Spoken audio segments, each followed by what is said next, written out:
శాంతి.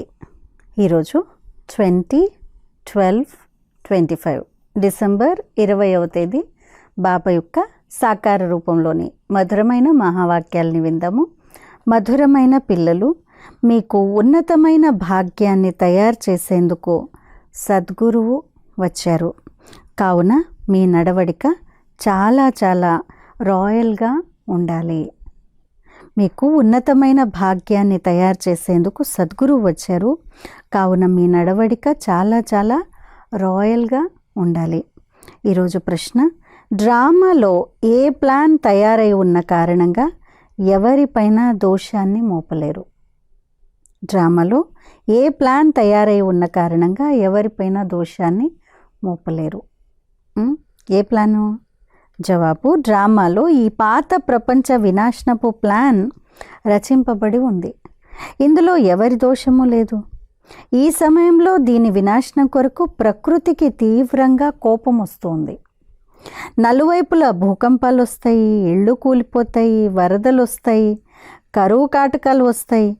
కావున పిల్లలు, ఇప్పుడు ఈ పాత ప్రపంచం నుండి మీరు మీ బుద్ధి యోగాన్ని తొలగించి వేయండి.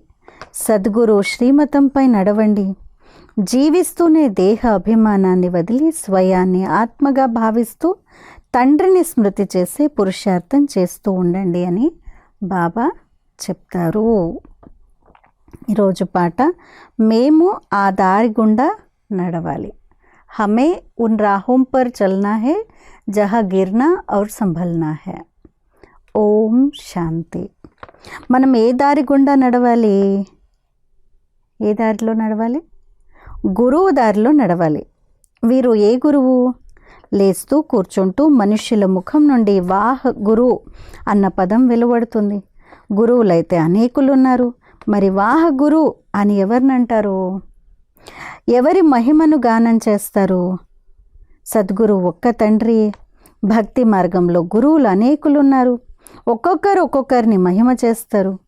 పిల్లల బుద్ధిలో సత్యమైన సద్గురువు వారొక్కరేనని, వారిని వాహ్ వాహ్ అని అంటారని ఉంది. సత్యమైన సద్గురువు ఉన్నారంటే తప్పకుండా అసత్యమైన వారు కూడా ఉంటారు. సంగమయుగంలోనే సత్యమైన వారు ఉంటారు. భక్తి మార్గంలో కూడా సత్య మహిమను గానం చేస్తారు. ఉన్నతోన్నతుడైన తండ్రియే సత్యమైన వారు. తానే ముక్తి ప్రదాత, మార్గదర్శకునిగా కూడా అవుతారు. ఈ రోజుల్లోని గురువులు గంగా స్నానాల వద్దకు లేక తీర్థయాత్రల వద్దకు తీసుకువెళ్లేందుకు మార్గదర్శకులుగా అవుతారు. ఈ సద్గురువు అయితే అటువంటి వారు కారు. వారినందరూ హే పతిత పావన రా అని స్మృతి చేస్తారు. పతిత పావనుడు అని సద్గురువునే అంటారు. వారే పావనంగా చేయగలరు. ఆ గురువులు పావనంగా చేయలేరు. వారు నన్నొక్కడినే స్మృతి చేయండి అని అనరు. గీతను కూడా చదువుతారు, కానీ దాని అర్థాన్ని గూర్చి ఏమాత్రమూ తెలియదు. సద్గురువు ఒక్కరే అని భావించినట్లయితే స్వయాన్ని గురువుగా పిలుచుకోరు. డ్రామానుసారంగా భక్తి మార్గపు డిపార్ట్మెంట్ వేరు. అందులో అనేక మంది గురువులు, భక్తులు ఉన్నారు. వీరొక్కరే. మళ్ళీ ఈ దేవీ దేవతలు మొదటి నంబర్లోకి వస్తారు. ఇప్పుడు చివర్లో ఉన్నారు. బాబా వచ్చి వీరికి సత్యుగ రాజ్యాధికారాన్ని ఇస్తారు. కావున మిగిలిన వారంతా తమంతట తామే తిరిగి వెళ్ళాలి. కావున సర్వుల సద్గతి దాత ఒక్కరే అని అంటారు. కల్పకల్పము సంగమయుగంలోనే దేవత ధర్మ స్థాపన జరుగుతుంది. మీరు పురుషోత్తములుగా అవుతారు. ఇంకేమీ చేయరు. గతి సద్గతి దాత ఒక్కరే అని కూడా గానం చేస్తారు. ఇదొక్క తండ్రి మహిమయే. గతి సద్గతి సంగమయుగంలోనే లభిస్తుంది. సత్యుగంలో ఒకే ధర్మం ఉంటుంది. ఇది కూడా అర్థం చేసుకోవాల్సిన విషయమే కదా. కానీ ఈ బుద్ధిలో ఎవరివ్వాలి? బాబాయే వచ్చి యుక్తిని తెలియచేస్తారని మీరు భావిస్తారు. వారు ఎవరికి శ్రీమతాన్ని ఇస్తారు? ఆత్మలకు వారు తండ్రి, సద్గురువు మరియు శిక్షకుడు కూడా. వారు జ్ఞానాన్ని నేర్పిస్తారు కదా. మిగిలిన గురువులందరూ భక్తిని నేర్పిస్తారు. తండ్రి జ్ఞానం ద్వారా మీకు సద్గతి లభిస్తుంది. మళ్ళీ ఈ పాత ప్రపంచం నుండి వెళ్ళిపోతారు. ఇది మీ అనంతమైన సన్యాసము. ఇప్పుడు మీ 84 జన్మల చక్రం పూర్తయిందని బాబా వివరించారు. ఇప్పుడిక ఈ ప్రపంచం అంతమవ్వనున్నది. ఎవరైనా రోగగ్రస్తంగా సీరియస్గా ఉంటే ఇప్పుడు ఇక అతడు మరణించనున్నాడు, అతన్ని ఏం తలుచుకుంటాము అని అంటారు. శరీరం అంతమైపోతుంది. ఆత్మ అయితే వెళ్ళి ఇంకొక శరీరాన్ని తీసుకుంటుంది. ఆశ పోతుంది. బెంగాల్లో ఎవరైనా చనిపోయే స్థితిలో ఉంటే బతుకుతాడన్న నమ్మకం లేకపోతే గంగానది వద్దకు తీసుకువెళ్ళి ప్రాణాలు పోయేందుకు ముంచేస్తారు. విగ్రహాలను కూడా పూజించి మునిగిపో మునిగిపో డూబ్జా డూబ్జా అని అంటారు. ఈ పాత ప్రపంచమంతా మునిగిపోనున్నదని ఇప్పుడు మీకు తెలుసు. వరదలు వస్తాయి, మంటలు అంటుకుంటాయి, మనుషులు ఆకలితో చస్తారు. ఈ పరిస్థితులన్నీ రానున్నాయి. భూకంపాల్లో ఇళ్ళు మొదలైనవన్నీ కూలిపోతాయి. ఈ సమయంలో ప్రకృతికి కోపం వస్తే అందరినీ అంతం చేసేస్తుంది. ఈ పరిస్థితులన్నీ మొత్తం ప్రపంచం కొరకు రానున్నాయి. అనేక రకాలుగా మృత్యు వచ్చేస్తుంది. బాంబులలో కూడా విషం నిండి ఉంటుంది. కొద్దిగా వాసన రావడంతో మూర్ఛితులైపోతారు. ఏమేం జరగనున్నాయో పిల్లలైనా మీకు తెలుసు. ఇవన్నీ ఎవరు చేయిస్తారు? తండ్రి అయితే చేయించారు కదా. ఇది డ్రామాలో రచింపబడి ఉంది. ఎవరిపైన దోషం మోపరు. డ్రామా ప్లాన్ రచింపబడి ఉంది. పాత ప్రపంచం మళ్ళీ తప్పకుండా కొత్తగా అవుతుంది. ప్రకృతి వైపరీత్యాలు వస్తాయి, వినాశనం జరగవలసిందే. ఈ పాత ప్రపంచం నుండి బుద్ధియోగాన్ని తొలగించేయాలి. దీన్ని అనంతమైన సన్యాసము అని అంటారు. ఓహో సద్గురువు, ఓహో మీరు మాకు ఈ దారిని చూపుతున్నారు అని మీరు అంటారు. వారిని నిందింపచేసే విధంగా అటువంటి నడవడికను కలిగి ఉండకండి అని బాబా అర్థం చేయిస్తారు. మీరిక్కడ జీవిస్తూనే మరణిస్తారు. దేహాన్ని వదిలి స్వయాన్ని ఆత్మగా భావిస్తారు. దేహం నుండి అతీతమైన ఆత్మగా ఈ తండ్రిని స్మృతి చేయాలి. వాహ సద్గురువు వాహ అని వారు చాలా బాగా అంటారు. పారలౌకిక సద్గురుకే మహిమ జరుగుతుంది. లౌకిక గురువులైతే ఎంతోమంది ఉన్నారు. సత్యమైన సద్గురువు ఒక్కరే. వారికి మళ్ళీ భక్తి మార్గంలో కూడా మహిమ కొనసాగుతూ వస్తుంది. మొత్తం సృష్టి అంతటికీ తండ్రి ఒక్కరే. కొత్త సృష్టి స్థాపన ఎలా జరుగుతోందో అది కూడా ఎవరికి తెలియదు. ప్రళయం జరిగిందని, మళ్ళీ రావి ఆకుపై శ్రీకృష్ణుడు వచ్చాడని శాస్త్రాల్లో చూపిస్తారు. రావి ఆకుపై ఎలా వస్తారో ఇప్పుడు మీరు అర్థం చేసుకున్నారు. భారతదేశము ఒక పవిత్రంగా ఉండేటువంటి ఒక స్థానము, ఒక ఆకు షేప్లో మళ్ళీ మొత్తం నీళ్లలో ఉన్న ప్రపంచం నుండి పైన తేలి ఉంటుంది. మరి అలాంటి స్థానంలో శ్రీకృష్ణుడు వస్తారు. కృష్ణుని మహిమ చేయడం ద్వారా లాభం ఏమీ లేదు. ఇప్పుడు మిమ్మల్ని పైకెక్కే కళలోకి తీసుకువెళ్లేందుకు మీకు సద్గురువు లభించారు. పైకెక్కే కళ ద్వారా సర్వులు లాభాన్వితులవుతారు అని అంటారు. చడ్తీ కళ తేరే భానే సర్వకా భలా అని. కావున ఆత్మిక తండ్రి ఆత్మలకు కూర్చొని అర్థం చేయిస్తారు. 84 జన్మలు కూడా ఆత్మయే తీసుకుంది. ప్రతి జన్మలోనూ నామరూపాలు మారిపోతాయి. ఫలానా వారు 84 జన్మలను తీసుకున్నారు అని అనరు. ఆత్మ 84 జన్మలను తీసుకుంది. శరీరాలు అయితే మారిపోతూ ఉంటాయి. మీ బుద్ధిలో ఈ విషయాలన్నీ ఉన్నాయి. మొత్తం జ్ఞానమంతా బుద్ధిలో ఉండాలి. ఎవరు వచ్చినా వారికి అర్థం చేయించండి. ఆదిలో దేవతల రాజ్యమే ఉండేది. మళ్ళీ మధ్యలో రావణ రాజ్యం వచ్చింది. మెట్లు దిగుతూ వచ్చారు. సత్యుగంలో సతో ప్రధానము అని అంటారు. ఆ తర్వాత సతో రజో తమోలలోకి దిగుతారు. చక్రం తిరుగుతూ ఉంటుంది. బాబా మమ్మల్ని 84 జన్మల చక్రంలోకి ఎందుకు తీసుకువచ్చారు అని కొందరంటారు.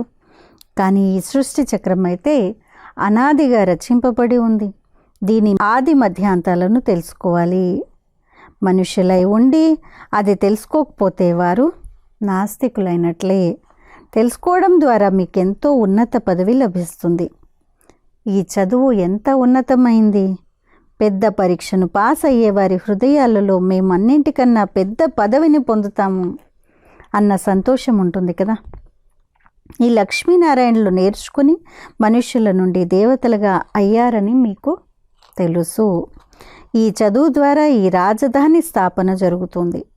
చదువు ద్వారా ఎంత ఉన్నత పదవి లభిస్తుంది! ఇది ఆశ్చర్యం కదా. ఇంత పెద్ద పెద్ద మందిరాలు ఏవైతే నిర్మిస్తారో, లేక గొప్ప గొప్ప విద్వాంసులు మొదలైన వారు ఎవరైతే ఉన్నారో వారిని సత్యుగ ఆదిలో వీరు ఎలా జన్మ తీసుకున్నారు అని అడిగితే వారు ఏమీ తెలియచేయలేరు. ఇది గీత యొక్క రాజయోగమేనని మీకు తెలుసు. గీతను చదువుతూ వచ్చారు, కానీ అందులో లాభం ఏమీ లేదు. ఇప్పుడు మీకు తండ్రి కూర్చొని వినిపిస్తారు, బాబా మేము మిమ్మల్ని 5000 సంవత్సరాల క్రితం కూడా కలుసుకున్నాము అని మీరు అంటారు. ఎందుకు కలుసుకున్నారు? స్వర్గ వారసత్వాన్ని తీసుకునేందుకు, లక్ష్మీనారాయణలుగా అయ్యేందుకు. చిన్న పెద్ద వృద్ధులు మొదలైన వారు ఎవరైతే వస్తారో వారు ఇది తప్పకుండా నేర్చుకొని వస్తారు. లక్ష్యము ఉద్దేశమేది? ఇది సత్యనారాయణుని సత్యమైన కథ కదా. ఇది కూడా మీరు అర్థం చేసుకున్నారు. రాజ్య స్థాపన జరుగుతోంది. ఎవరైతే బాగా అర్థం చేసుకుంటారో వారికి ఆంతరంగిక సంతోషం ఉంటుంది. రాజ్యం తీసుకునే ధైర్యం ఉంది కదా అని బాబా అడుగుతారు. అవును బాబా, తప్పక ఉంది. నరుడి నుండి నారాయణుడిగా అయ్యేందుకే మేము చదువుతున్నాము. ఇంత సమయం మేము స్వయాన్ని దేహంగా భావిస్తూ కూర్చున్నాము. ఇప్పుడు మాకు తండ్రి సత్యమైన మార్గాన్ని తెలియచేశారు అని అంటారు. దేహీ అభిమానులుగా అవ్వడంలో సమయం పడుతుంది. ఘడియ తమ నామరూపాల్లో చిక్కుకుంటారు. ఈ నామరూపాల నుండి అతీతంగా అవ్వాలి అని బాబా అంటారు. ఆత్మ అన్న పేరు కూడా ఉంది కదా. బాబా ఉన్నతోన్నతమైన పరమపిత. లౌకిక తండ్రిని పరంపిత అని అనరు. పరం అన్న పదాన్ని ఒక్క తండ్రికే ఇచ్చారు. వాహగురు అని కూడా వీరిని అంటారు. మీరు సిక్కు ధర్మం వారికి కూడా అర్థం చేయించవచ్చు. గ్రంథ సాహెబ్లో పూర్తిగా వర్ణన ఉంది. జప్ సాహెబ్, సుఖమణి, గురు గ్రంథంలో ఉన్నంత వర్ణన ఇంకే శాస్త్రంలోనూ లేదు. ముఖ్యమైన పదాలు 2 ఉన్నాయి. సాహెబ్ను స్మృతి చేసినట్లయితే మీకు 21 జన్మల కొరకు సుఖం లభిస్తుంది. సుఖమణి, జప్ సాహెబ్, ఈ 2 సిక్కుల యొక్క ధర్మ గ్రంథాలు. సో బాబా అంటున్నారు, జప్ సాహెబ్ అంటే సాహెబ్ను జపం చేస్తే, అంటే సాహెబ్ను గుర్తు చేసినట్లయితే సుఖమణి అంటే సుఖం లభిస్తుంది.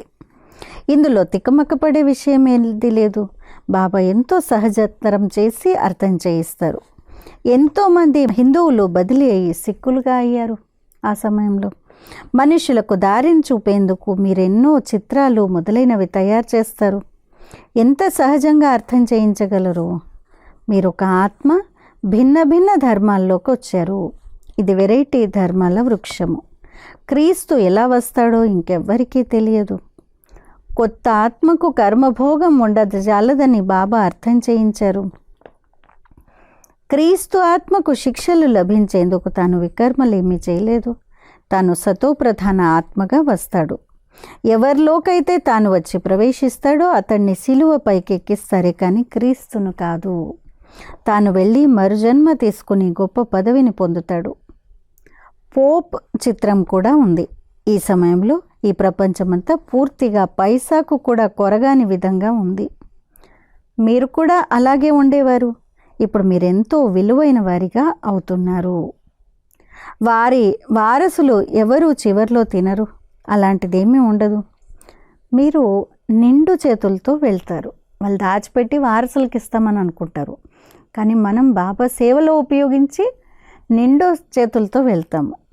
మిగిలిన వారంతా ఖాళీ చేతులతో వెళ్తారు. మీరు నిండుగా అయ్యేందుకు చదువుకుంటున్నారు. ఎవరైతే కల్పపూర్వం వచ్చారో వారే వస్తారని మీకు తెలుసు. కొద్దిగా విన్నా వారు వచ్చేస్తారు. అందరినీ కలిసి ఒకేసారి చూడలేరు కూడా. మీరెంతోమంది ప్రజలను తయారు చేస్తారు. బాబా అందరినీ చూడలేరు. ఎంతో కొంత వినడం ద్వారా ప్రజలుగా అయిపోతూ ఉంటారు. మీరు లెక్క కూడా పెట్టలేరు. పిల్లలైనా మీరు సేవలో ఉన్నారు. బాబా కూడా సేవలో ఉన్నారు. బాబా సేవ చేయకుండా ఉండలేరు. రోజు ఉదయం సేవ చేసేందుకు వస్తారు. సత్సంగాలు మొదలైన వాటిని కూడా ఉదయమే చేస్తారు.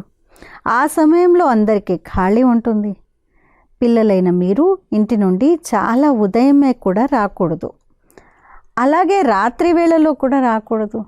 అంటే ఉదయమే క్లాస్ ఉండేదన్నమాట. అప్పట్లో బాబా ఉన్న సమయంలో 5-5:30కే మురళీ క్లాస్ ఉండేది. సో దూరం నుండి వచ్చేవాళ్ళు చాలా ఉదయమే వచ్చేవాళ్ళు అనమాట. కాబట్టి బాబా అలా చెప్తున్నారు. ఎందుకంటే రోజుకు ప్రపంచం చాలా పాడైపోతూ ఉంటుంది. కావున వీధి వీధిలోనూ సెంటర్లు ఎంత సమీపంగా ఉండాలంటే ఇంటి నుండి బయటకు రాగానే సెంటర్కు వచ్చేయగలగాలి, సహజమైపోవాలి. మీ వృద్ధి జరుగుతుంది. అప్పుడు రాజధాని స్థాపన జరుగుతుంది. బాబా ఎంతో సహజంగా అర్థం చేయిస్తారు. ఈ రాజయోగం ద్వారా స్థాపన చేస్తున్నారు. ఇక ఈ మొత్తం ప్రపంచం ఏది ఉండదు. ప్రజలైతే ఎంతోమంది తయారవుతారు, మాల కూడా తయారవ్వనున్నది. ఎవరైతే అనేకుల సేవను చేసి తమ సమానంగా తయారు చేస్తారో వారే మాలలోని మణులుగా అవుతారు. మనుషులు మాలను తిప్పుతారు, కానీ దాని అర్థాన్ని అర్థం చేసుకోరు. చాలామంది గురువులు బుద్ధి అందులోనే లగ్నమై ఉండటానికి సాధకులకు తిప్పేందుకు మాలనిస్తారు. గురువులు తమ శిష్యులకి మాలనిస్తారు బుద్ధిని లగ్నం చేయడానికి కోసం. కామం మహాశత్రువు రోజు రోజుకు చాలా కఠినమైపోతూ ఉంటుంది. తమో ప్రధానంగా అవుతూ ఉంటారు. ఈ ప్రపంచం చాలా అశుద్ధమైంది. మేము చాలా విసిగిపోయాము, త్వరగా సత్యుగంలోకి తీసుకుపోండి బాబా అని ఎంతగానో అంటారు. కాస్త ఓర్పు వహించండి, స్థాపన జరిగి తీరుతుంది. ఇది పాలన. ఈ పాలనయే మిమ్మల్ని తీసుకువెళ్తుందని బాబా అంటారు. ఆత్మలైన మీరు పరంధామం నుండి వచ్చారు, మళ్ళీ అక్కడికి వెళ్ళాలి, మళ్ళీ పాత్రను అభినయించేందుకు వస్తారు అని కూడా పిల్లలకు తెలియచేశారు. కావున పరంధామాన్ని స్మృతి చేయవలసి ఉంటుంది. నన్నొక్కడనే స్మృతి చేసినట్లయితే వికర్మలు వినాశనం అవుతాయని బాబా అంటారు. ఈ సందేశాన్ని అందరికీ ఇవ్వాలి. ఇంకే సందేశకులు మెసెంజర్స్ ఎవ్వరూ లేరు. వారు ముక్తిధామం నుండి కిందకు తీసుకువస్తారు, మళ్ళీ వారు మెట్లు కిందికి దిగవలసింది. ఎప్పుడైతే పూర్తిగా తమో ప్రధానంగా అయిపోతారో అప్పుడు మళ్ళీ తండ్రి వచ్చి అందరినీ సతో ప్రధానంగా తయారు చేస్తారు. మీ కారణంగా అందరూ తిరిగి వెళ్ళవలసి ఉంటుంది. తేరే భానే సర్వకా భలా అని అంటారు. ఎందుకంటే మీకు కొత్త ప్రపంచం కావాలి కదా. ఇది కూడా డ్రామాగా రచింపబడి ఉంది. పిల్లలకు చాలా నష ఉండాలి. अच्छा मीठे मीठे सिक्की लदे बच्चों प्रति माता पिता बाप दादा का याद प्यार और गुड मॉर्निंग. रूहानी बाप की रूहानी बच्चों को नमस्ते. हम रूहानी बच्चों की रूहानी माता पिता बाप दादा को याद प्यार गुड మార్నింగ్ और నమస్తే.